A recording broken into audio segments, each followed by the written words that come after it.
Hammaga assalomu alaykum. Bugun yangi programmamiz MotoCast kalkulyator probega deb nomlanadi. Buning hozir funksiyalarini tushuntirib o'tib ketaman.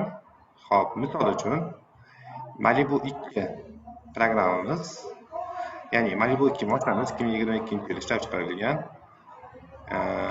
Mashinamizni mana bu yerda qaytarilganligi haqida ma'lumotlar yig'ilgan. Hozir bunga qo'shimcha bu programmamiz orqali yana tekshirsak bo'ladi. Bu yerda hozir tushuntirib o'tib ketaman. Motordagi probeg 70.400 ko'rsatyapti. BTMdagi probeg 70.400. Korobkadan tekshirilganda 130.153 kilometr chiqyapti. Xo'p, ana endi tablodagi значениyalarni ko'rsak, ya'ni GDS dan kirib ko'rsak, GDS deydi, kimdir GDS deydi xalq tilida.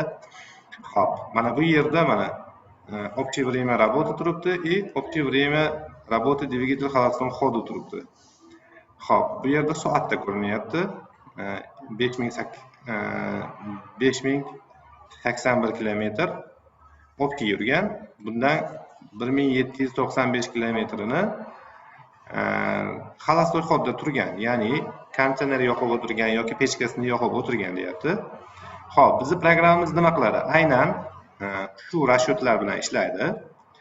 Ya'ni 5081 общий probeg, buni общий probegga kirgizamiz buni.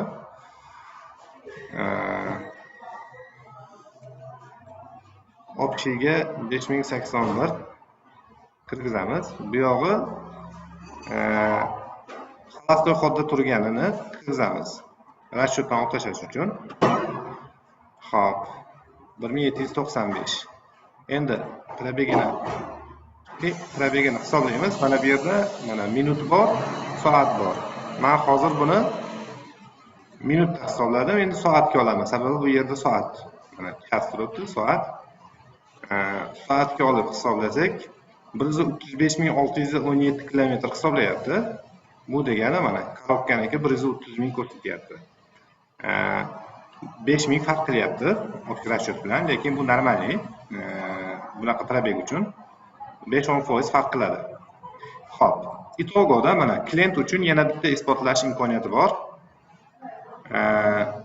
Korobkadan ko'rishdan tashqari mana bu yoqdan bunaqa hisobdan ko'rsatsangiz bo'ladi. Mana bu yerda GDS da ko'rsatgan hisobi, shuni bu programma orqali hisoblab bersangiz chiqadi. Agar mabodo mana bu yerda chas emas, minut bo'lsa, buni minutga olamiz.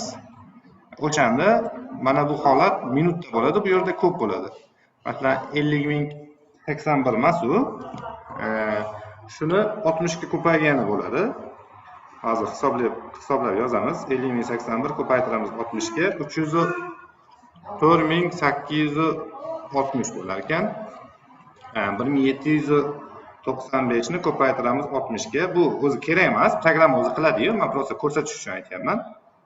107.700 bo'lar ekan. Endi buni mana minutga olamiz. Chasdan minutga olamiz. Mana hisoblasak o'sha narsa chiqadi. Endi chasga olsak bu ko'payib ketadi. Ko'rdingizmi? Men boshida mana bu GDS ko'rsatgan значенияni ko'rsatdim, yozdimda minutda ko'rsatdim. 1795. Mana minutda ko'rsatsak 3000 ko'rsatyapti. Bu yerda chasligi uchun, soatligi uchun soatga olamiz. Hisoblasak mana probeg kilometr 135.000 chiqyapti.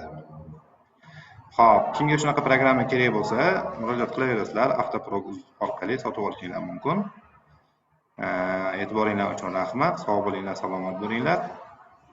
Bizni kuzatishda davom etinglar.